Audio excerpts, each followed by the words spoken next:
Hi, welcome to part 2 of the animal tours. I hope you guys enjoy. We'll just jump right into it. Come on, hurry up. Come on, boy, I can see you up there. Come on, hurry up. Hurry up. It's a fox. It's a gray fox. Oh. Come on. It's called a silver fox, but it's technically in the red fox family. Oh, there's another. That's an Arctic fox. Are there two in here? There's 4 of them in there. There's one on the rocks, too. Oh, cute. Come on. The other ones are Sit. This is one of our foxes. We do have 4 of them in here. They're all red foxes in Pennsylvania. This is a silver fox, but like I said, it's still in the red fox family. It just has more melanistic, which makes them that darker coloration. The silver foxes are more northern. In Pennsylvania, we either have the gray fox or the red fox, which is basically your reddish color. The gray fox is kind of your salt pepper coloration with mahogany kind of through the belly area. An easy way to tell the difference between any fox that's in the gray fox family will have a black tip on the end of their tail. Any fox that's in the red fox family will have white tips on the end of their tail. The easy way to tell them apart if you see them out in the wild: red tip, red fox, black tip, gray fox. And also too, if you see a fox 10, 15, 20 feet up into a tree, it's a gray fox. They'll climb that high. Red foxes don't climb that high. They'll only go maybe 2-3 feet off the ground. These guys shed out twice a year, winter coat, summer coat. Their tail gets real big and fluffy. They use that basically like a scarf to help keep warm. These guys are 4 years old, so they are full grown. They're probably about in the 15 to 20 pound range. So they're omnivores. They'll eat just about anything. They have an excellent sense of smell, excellent hearing, good eyesight. These guys can hear a mouse squeak from about 100 yards away. Wow. They only run about 10 miles an hour. Where are you going? Hang them out.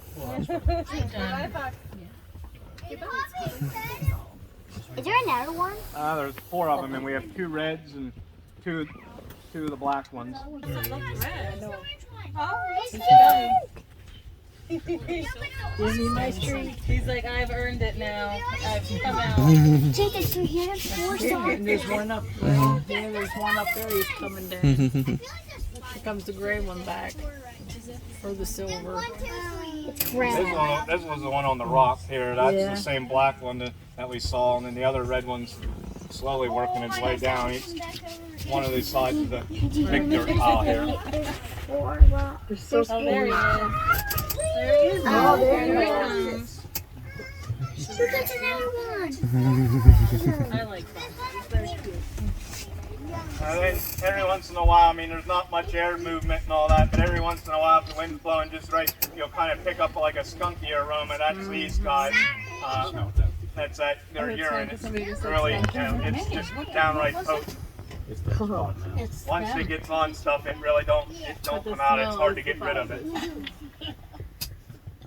I mean, when we got these guys a couple years ago, that was the big fad. Everyone wanted these guys as pets. No thanks. I would not want that stink all through my house. No.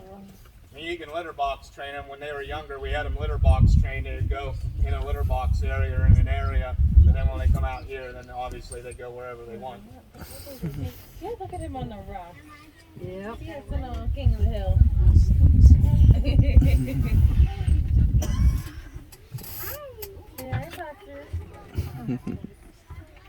These are kind of like the wolves. They'll go 8-10 years in the wild. You know, in captivity, you're going into your mid-teens. There's all 4. Chasing a butterfly. You got all 4 now. You get all 4 in one shot.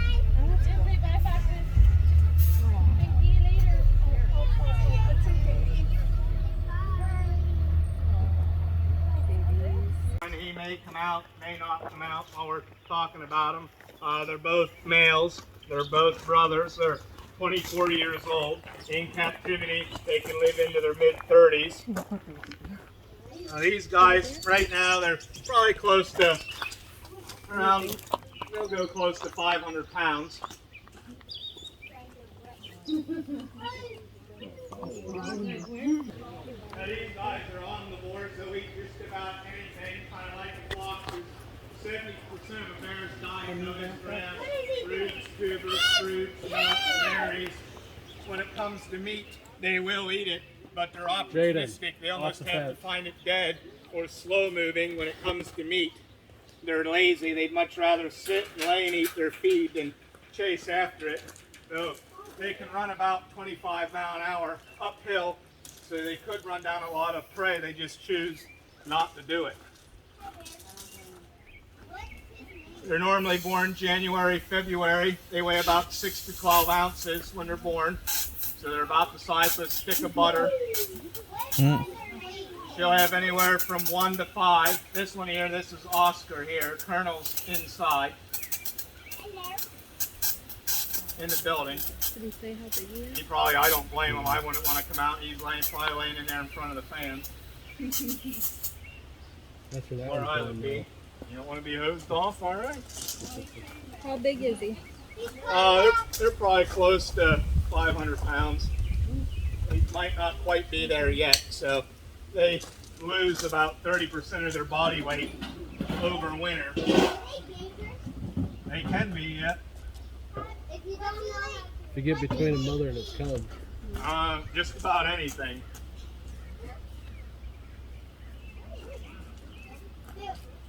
Yeah, they'll build, in the fall their appetite increases. They'll eat and eat and eat and eat to build up that fat layer, and then over winter they burn that fat to stay warm. So when they come out of their torpor, they're about 30% lighter than what they went in. That's what I'm going to try this fall here. This winter I'm going to call it the bear diet. I'm going to binge eat and then sleep for about 5 months and then come out 30% lighter. No hairballs. They're shedding. They're getting rid of their winter coats. Now, like I said, we hose them off. They have this swimming pool area down below. That's why I didn't have water pressure. I could hear it bubbling down there. So they turned it on and maybe forgot that they turned it on. Do you have snakes in a cage? No, no snakes. They couldn't pay me enough to do that. These guys here, they have long tongues for honey hive, dead logs, ant hills. Their claws are non-retractable. They stay out all the time, but each one has its own muscle that runs up the leg and meets in the middle of their back, so they can move each claw separately, just like we cut our fingers. They can make a fist. They can pick up a trash can lid by the handle.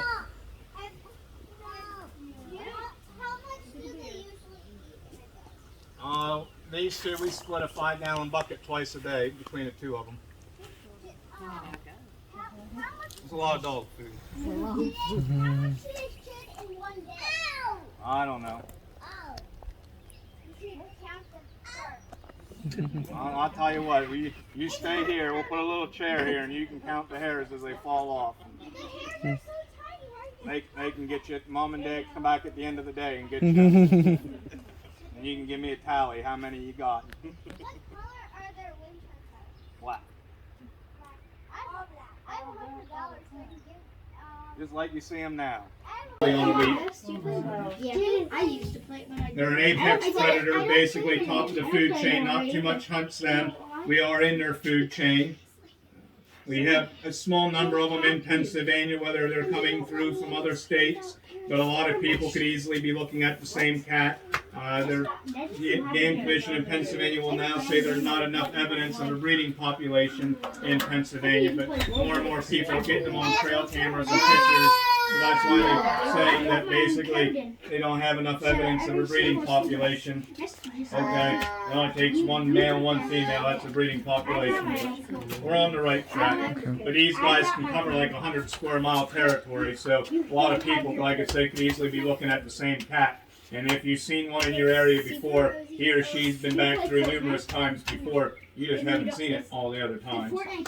This is typically what the cat will do during the day, sleep 16, 18 hours of the day. Later in the night is our days, winding down, we're just getting ready to call it a day. These guys are just getting started. So if you have a cat at home, they have the big flab of skin that hangs down in their belly area. That's not because they had weight lost, it was fat and then lost a lot of weight. It's called a primordial sac. It's there as protection against it for its organs. So if it were to get in fights with other cats, it gets that flab, that sac, and it protects the organs. These guys are considered, they are the largest of the small cat. Even though I say he's 135 pounds, technically it's a small cat. A big cat would be a lion or a tiger. They break them down by their throat. It's in the larynx, it's called a hyaloid bone. The lions and tigers have that bone so they can roar, but they cannot scream and they cannot purr. Mountain lions, their throats are mainly made of cartilage, so they can't roar, but they can purr and scream. Long tails for balance when they're up in the trees, up in the rocks. Any questions about these guys before we go back up the path? We'll go straight up the path and straight ahead to the bobcat area. That's that chain link area that we've seen up above. They call them bobcats because of the short bob-like tail. You're clear. These guys, they didn't spend a long time coming up with a cool, clever name for them. This is a bobcat, that short bobtail. Always brown with the black spots to help them blend in with their surroundings. They have the white spots in the back of their ears. Those are called eye spots. So if another animal's looking at them, it looks like a set of eyes and they're not snuck up on from behind. Cougars also have those eye spots in the back of their ears. And then they have, what's that? Always short like that, yeah. And then they have the belly area, kind of, it's called counter shading. It's that gray white coloration. They like the trees and the rocks, so if you're looking upward to the sky, helps them blend in even more. It's, like I said, called counter shading. Dolphins, whales, sharks all have it.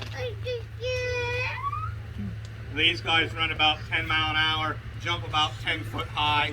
They like the smaller stuff like your rabbits, squirrels, chipmunks, snakes. They don't let their size deceive you. They could take down a smaller white-tailed deer by themselves if they had to. If you've never heard one, the best way for me to describe one to you would be a woman screaming or a baby screaming in the middle of the night. We do have a lot of these in Pennsylvania. There's probably about, they say around 35,000 of them now in the state.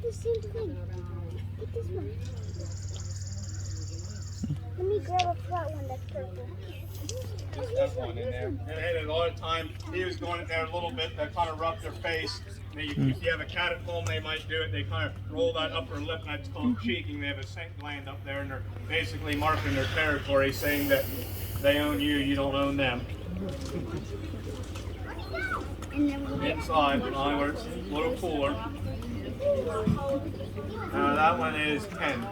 And they're kind of like your typical cat in the wild, 8-10 years, captivity, mid-teens. The humidity, a low altitude in Pennsylvania to develop respiratory issues. And they came up with that hybrid version that you see there. They can handle the humidity of lower altitudes.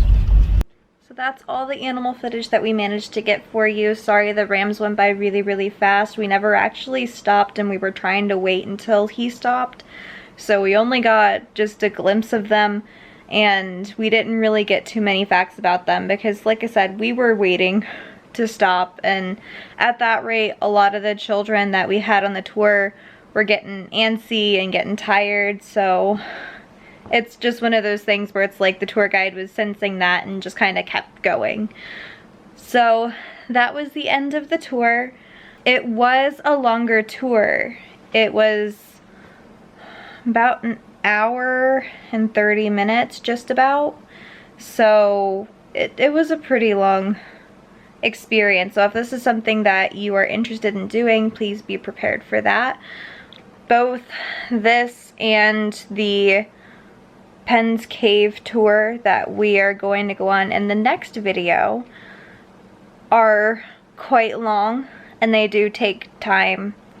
So if this is something that you want to do, please just carve out an entire day to try to go here and just do it all, because even though the experience of doing both of them will take about 4 hours, it's a while out of the way to get to, and so it's gonna need, it's like an entire day of an excursion. So just be aware of that. And yeah, that's pretty much what I've got for you. I hope you enjoyed, and I'll see you guys in the next one. Bye.